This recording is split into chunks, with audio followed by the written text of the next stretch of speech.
Election commission కూడా tea time ఉదయగా ఏమాత్రం possibility ఉన్నా దాన్ని బ్యాలెట్ పత్రంలో చేయమని రూల్ 56 పేజ్లో ఒక రూల్ ఉంది. సో దాని ప్రకారం చేసుకోవచ్చు. అది కూడా వాళ్ళు కన్సిడర్ చేశారు. ఈ ఎన్నికలు చాలా రాష్ట్రానికి చాలా కీలకమైనవి. వచ్చే ఎన్నిక ఒక 5 సంవత్సరాల కోసం కాదు, ఒక తరం కోసం.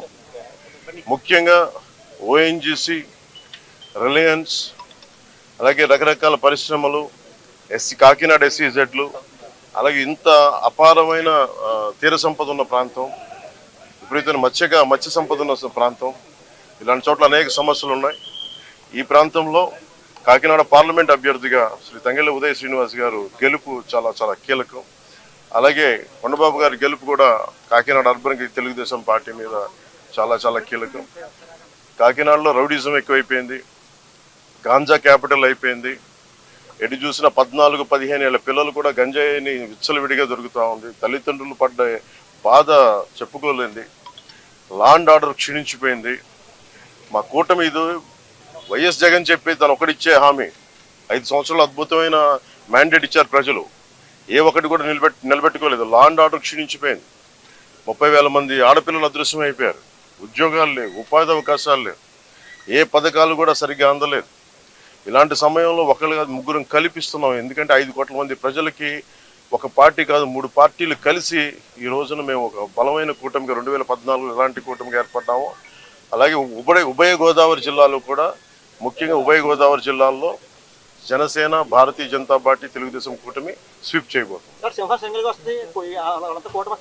నిన్న చెప్పాను, మనది జంతు ప్రపంచం కాదు, మానవ ప్రపంచం. కాకినాడ పార్లమెంట్ సంబంధించి 7 నియోజకవర్గాల్లో మీ ప్రభావం ఎలా ఉంటది?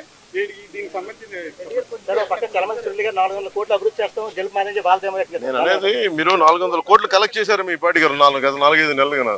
ఎందుకంటే చల్మల శెట్టి సునీల్ గారు నాకేమి శత్రువు కూడా ప్రత్యర్థి కూడా కాదు. ఆయన రోజు ఏదో ఒక మా ఇళ్లలో మా బ్రదర్స్ హౌస్లో చూస్తూనే ఉంటారు. సరే, ఆ పొలిటిక్స్ వేరు, స్నేహం వేరు, కుటుంబ స్నేహం వేరు.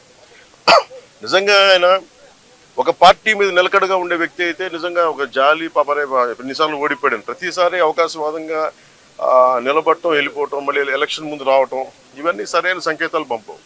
ఉదాహరణకి నేను కూడా ఓడిపోగానే నేను పార్టీ మూసేసి మళ్ళీ ఇప్పుడు వస్తే బాగుంటుందా? అది నమ్ముతారా? అది ఒక దశాబ్దం కింద పడ్డాం, నలిగాం, కింద మీద పడ్డాం, బలం ఉండి కూడా తగ్గించుకొని మరి ఈ రోజున ప్రజలు గెలవడానికి కూటమి ఏర్పాటు చేసుకున్నాం. సో చలమల శెట్టి సునీల్ ఆయన వ్యక్తిగతంగా నాకు బాగా తెలుసు, ఆయన పరిచయం బాగా ఉంది, ఉదయ్ గారికి కూడా ఉంది. కానీ కాకినాడ పార్లమెంటుకి అతను సరైన వ్యక్తిగా. ముఖ్యంగా సునీల్ గారు చాలా కీలకమైన ప్రశ్నలు కొన్నిటికి సమాధానం చెప్పాలి. కాపు రిజర్వేషన్ని చీకొట్టింది వైసీపీ పార్టీ. అలాంటి పార్టీని రిప్రజెంట్ చేస్తున్నారు. 27 దళిత పథకాలు తీసేశాడు, దానికి సమాధానం చెప్పాలి. దళితులకు సంబంధించి బీసీలకి 34% నుంచి 24% స్థానిక ఎన్నికల్లో తీసేశాడు, దానికి సమాధానం చెప్పాలి. ఇలా 30,000 మంది ఆడపిల్లలు అదృశ్యం అయిపోయారు, అతను దానికి సమాధానం చెప్పాలి. ఏ సమాధానం చెప్పకుండా కూర్చోబెట్టి నేను వచ్చేసాను, నాకు ఓటేయండి, డబ్బులు ఎక్కువైపోయినాయి, 400 కోట్లు ఖర్చు పెడతాం, 200 కోట్లు ఖర్చు పెడతాం, ఓటుకి 10,000 ఇస్తాం, లేదంటే నాయకుల్ని 10 లక్షలు పెట్టి కొనేస్తాం అంటే వెళ్ళే నాయకులు ఎవరైనా సరే వాళ్ళకి 10 మంది ఓటర్లు కూడా లేరు. అలాంటి వాళ్ళు కొనుక్కున్నారు. సో మేము కోరుకునేది ఏంటంటే, తంగెళ్ళ ఉదయ్ శ్రీనివాస్ గారు ఒక చాలా దిగువ మధ్యతరగతి కుటుంబం నుంచి వచ్చిన వ్యక్తి. ముఖ్యంగా ఇంజనీరింగ్ చేసిన తర్వాత తన స్వయం శక్తితోటి టీ టైం అనే కాఫీ డే చూసాం, లేదంటే స్టార్ బక్స్ చూసాం, లేదంటే బరిస్టా కాఫీ చూసాం. ఇలాంటివన్నీ టీ లీఫ్ అని మన విదేశాల్లో ఉండే ఈ బ్రాంచెస్కి వెళ్ళిపోయింది. అలాంటి ఫ్రాంచైజ్ మనకు అందుబాటులో ఉండేది తను ఒకటి ఎదుగుదల అంటే యోయోలాగా ఒక కాన్సెప్ట్ క్రియేట్ చేస్తే కొన్ని 10,000 మంది బతకాలి, కోట్లాది సంపాదన రావాలి. సంపాదన అంతా ఒక్కడి దగ్గర కేంద్రీకృతమై అదే అభివృద్ధి అనుకుంటే ఎట్లా? బట్ టీ టైం ఉదయ్ చేసింది, తంగెళ్ళ ఉదయ్ శ్రీనివాస్ చేసింది ఏంటంటే, ఒక టీ టైం అనే కాన్సెప్ట్ పెట్టి మన టీ పొడి తయారు చేసుకొని ఇక్కడ డార్జిలింగ్కి వెళ్ళి కింద పడి మీద పడి రకరకాల మిక్చర్స్ కలుపుకొని ఏ టీ బాగుంటుంది రీసెర్చ్ చేసి ఒక 2-3 సంవత్సరాలు ఒక చిన్న షాపు స్టార్ట్ చేసి అది అందరికీ ఆమోదయోగ్యమైన తర్వాత మేము ఇంకో షాప్ పెట్టుకుంటాం. అలాగలాగా దినదిన ప్రవర్ధమానమై ఈ రోజున వేలాది బ్రాంచ్లు అయిపోయింది భారతదేశం అంతా. తను ఒక్కడే ఎదగడం కాదు, ప్రతి బ్రాంచ్ వల్ల దాదాపు 25,000 మందికి ఈ రోజున ఉపాధి అవకాశాలు లభించింది. అలాగే 8 నుంచి 11,000 మంది ఆడపిల్లలకి వాళ్ళ కాళ్ళ మీద వాళ్ళు నిలబడగలిగే టీ టైం సంపాదన పడలేదు.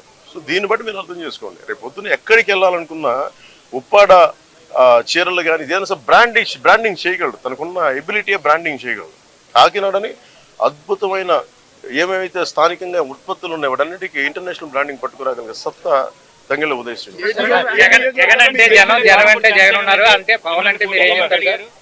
నేను అలాంటి సినిమాలు నేను డైలాగులు చెప్తాను. నేను వస్తే సింగిల్గా వస్తాం, నేను అలా నేను చెప్పను. నేను 10 సంవత్సరాలు నిలబడతానంటే మాట్లాడను, నిలబడి చూపిస్తాను. అలాగే ఓటు చేయలేనివ్వను అంటే నేనేం మాట్లాడను, నిలబడి చూపిస్తాను. మోడీ గారి వ్యాఖ్యలు ఏదైతే చేశారో అవి చాలా సంచలనంగా ఉన్నాయి. ఏమని ఏదైతే రాజస్థాన్ సభలో ఆయన బర్మా సభలో అని చెప్పాను. ఒక్కడే దాని మీ స్టాండ్ సార్. అదే చెప్తున్నాను కదా, జగన్ జైలుకి వెళ్ళడం అది మోడీ గారి గ్యారంటీ. అది బర్మా సభలో రాజస్థాన్లో చెప్పారు. ఎవరైనా సరే కరప్షన్ చేసిన వాళ్ళు ఎవరైనా సరే జైలుకి వెళ్ళడం